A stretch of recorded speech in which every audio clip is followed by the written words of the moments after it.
Joining us now for more on this is Texas Congressman and member of the House Freedom Caucus, Michael Cloud.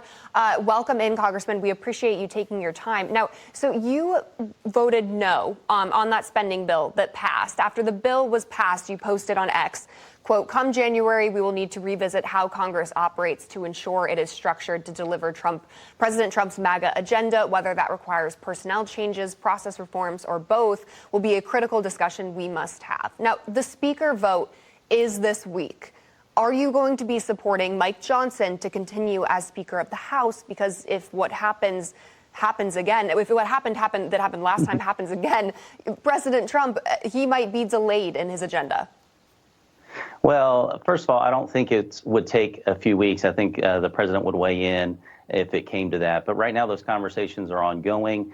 You know, as I mentioned in that post, what I do think needs to happen is we need to have an abrupt change of course. And whether that comes in personnel, whether it's staff or leadership, or a different structure that gets things done. But right now, I can tell you that Congress is not structured to bring success to President Trump. He's going to do some amazing things out of the White House, but right now, the Congress is not structured to support that agenda. And so we've got to restructure Congress. We've been working on this for quite some time. We made some great gains a couple years ago in bringing back a member-driven Congress, things like 72 hours to read the bills, all these different things that we had made, and it's time for us to get back to that member-driven Congress and make sure that we're doing what we can to push President Trump's agenda forward.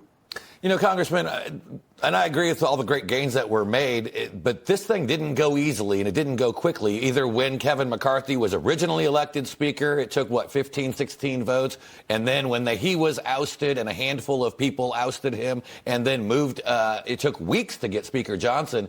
If this happens again, you are supposed to vote to certify Donald Trump on January 6th, 3 days after taking office. That seems to put this in jeopardy because I don't know of anybody who's out there running to be the Speaker other than Mike Johnson that could get to 218.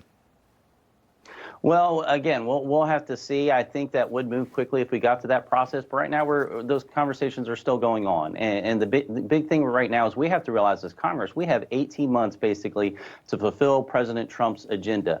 Now, if we do a good job and the American people decide to keep us in leadership in the House and in the Senate, then great, we'll get another couple years after that. But we have to have extreme focus, and it's not going to be business as usual. Status quo in Washington and in Congress is not going to get the job done. And so we've got to have a change of course. And it's important for us to take the time to do that up front as opposed to drag this out over a couple years and then get mediocre results for the American people. That will be the loss in the long run. Obviously, we'll need to move quickly. I think that can happen quickly if we get to that point. But more importantly, right now, we got to make sure that we have the structural reforms we need in Congress to get the job done for the American people. The American people will be watching because last time it was a complete disaster. There were many people who were very upset, and the stakes are even higher now.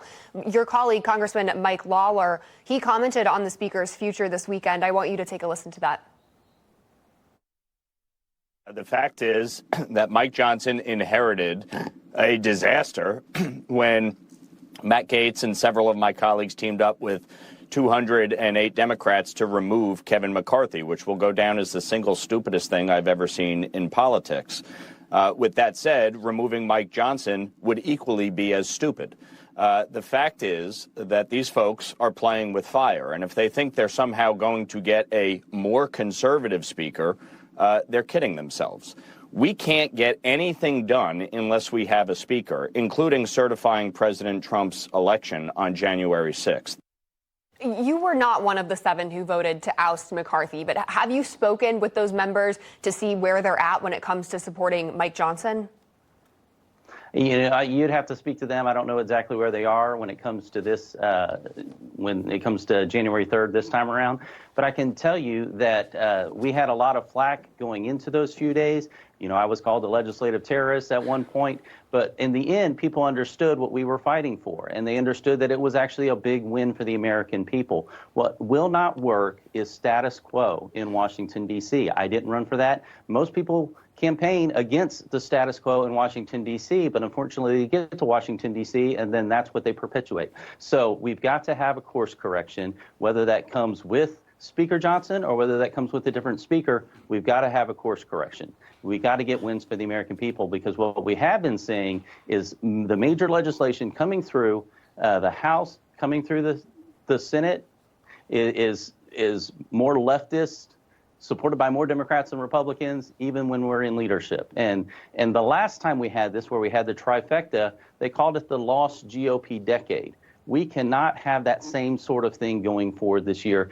We're at a pivotal point in our country. Again, 18 months to save the country. We all understood that. We campaigned on that. We spent a couple of years, President Trump, thankfully, basically putting the nation on his back and taking us across the finish line as far as the opportunity ahead to save our country.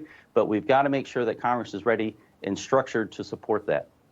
All right, Congressman Michael Cloud, thanks for joining us this morning. Have a happy new year. Thank you. You too. God bless you. So President Jimmy Carter's presidency was clouded with domestic and international turmoil, but his post-presidency